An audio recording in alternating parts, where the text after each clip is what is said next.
Woohoo! It is hot as a mofo out here. What's up, everybody? It's Steve and Josh. Hello.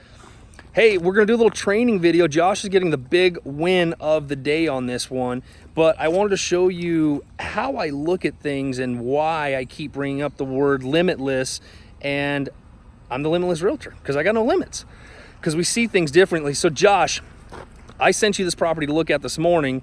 How did you see it versus how I saw it? Well, sent it over. I looked at the property. I was looking at some comps, but I did started to look a little differently. I pulled up a satellite view of the property. So that was a big lot. It was over ½ acre size. So the first thing I saw was where the house was located versus where the garage was located. Flip this around. Yep. That what if we can we split the lot? So we went down to the city, talked to them down there, and they said, yeah, sure enough, we can split the lot on this and put 2 properties on it. So this is what it looks like, guys. Check this out. So it has a 2-car detached shop. It has this big corner space, nothing in the front up here. And then you've got this house over here. So here's the cool thing. We can split it doing a simple split. Doesn't take a lot. It's an over-the-counter split with a drawn. But here's where we have setbacks. Right here, it's about 17 feet between the house and the garage. And we only need 10. So we can split this right down, and here's what it's gonna look like numbers wise, which is crazy. So here's the thing. This house over here, Miss Wendy is going to remodel. Awkward thing in a couple of different areas, and this is why Wendy is so good at it, is that you have the electrical panel at the front of the house. You really have a door there, but not necessarily the front door. The front door is over here, but that's okay. We'll fix all that.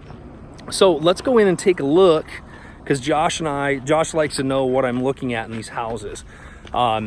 So this particular house, we'll kind of walk through and just show you some of the ideas I have. Of course. Before we go in, let's look at the outside first. Okay. You know, this evening when you look at the house, it looks kind of decent, but what are you looking at here, Steve?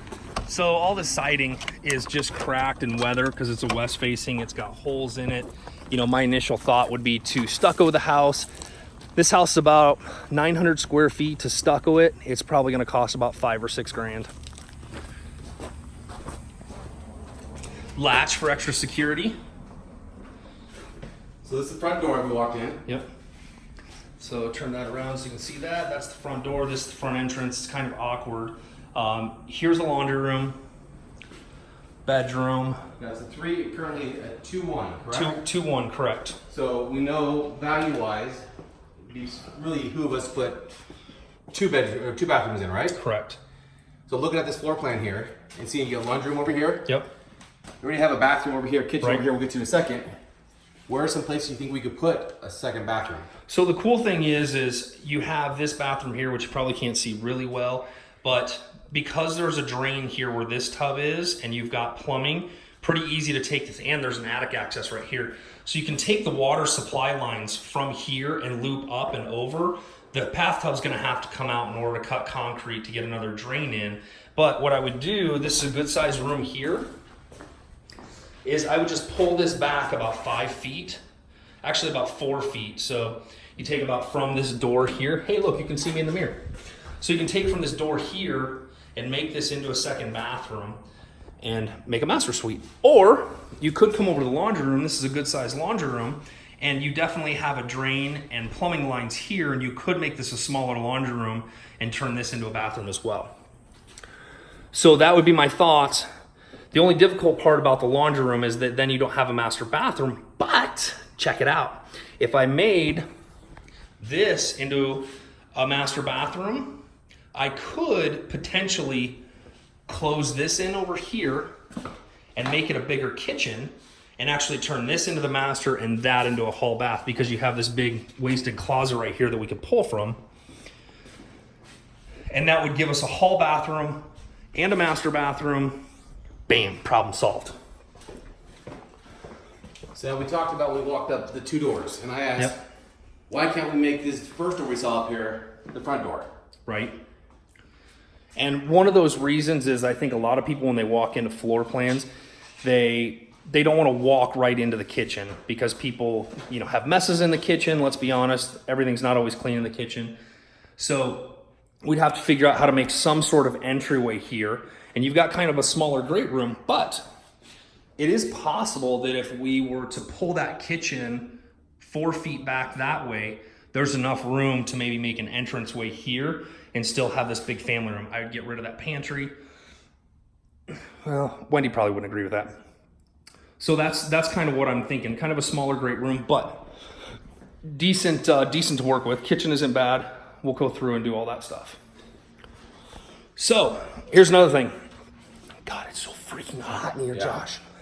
It's got a new AC, we've been told. Josh has asked a lot of times, what am I looking at when I walk through a property? Well, you can't really see it here, but you have these, it looks like they had tape or something on the floor and you've got one cracked tile.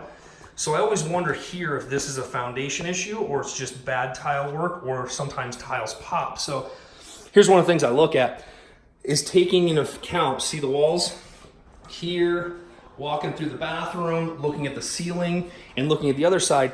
There's no cracks in anything. So there's no cracks in the walls. The other good way to test something to see if it's cracked or it's foundation is seeing how easy the doors open and close. So this tells me probably not a foundation issue, just some pop tiles.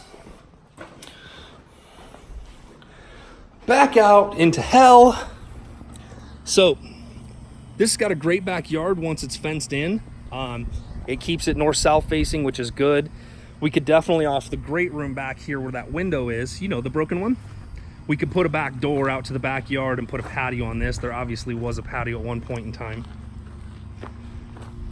Well, what else did the mad scientist Wendy do out here? So thought process, again, because it's a 2-1, add that hall bathroom, and then we've got enough setback here. It's about 30 feet. I have to have a 10-foot setback from that fence. So because it's a frame-built house, we could potentially extend this almost 20 feet, giving the house an extra 20 feet of square footage, or 400 square feet of...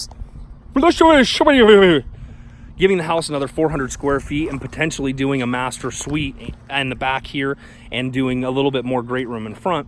The one drawback to this one is that it won't have a garage once it's all said and done. We could look at some potential setbacks of adding this on and building a garage out front, making it more L-shaped. It just depends on the numbers. Here's the cool thing on this house is that we actually picked it up for $200. It's at 28th Street in Union Hills. And so lot being split, we can build a 2,000 square foot house at the front of the yard. That makes it kind of cool. So that empty space over there will eventually be a house. It'll be a north-south facing, which is good. It'll have a 2-car detached garage. It'll also have a 2-car garage itself. So guys, that's how I look at things. No limits. There's always something that can be done with these houses. And that is today's episode of Steve and Josh. My back is dripping sweat. I can feel it. And we're out of here.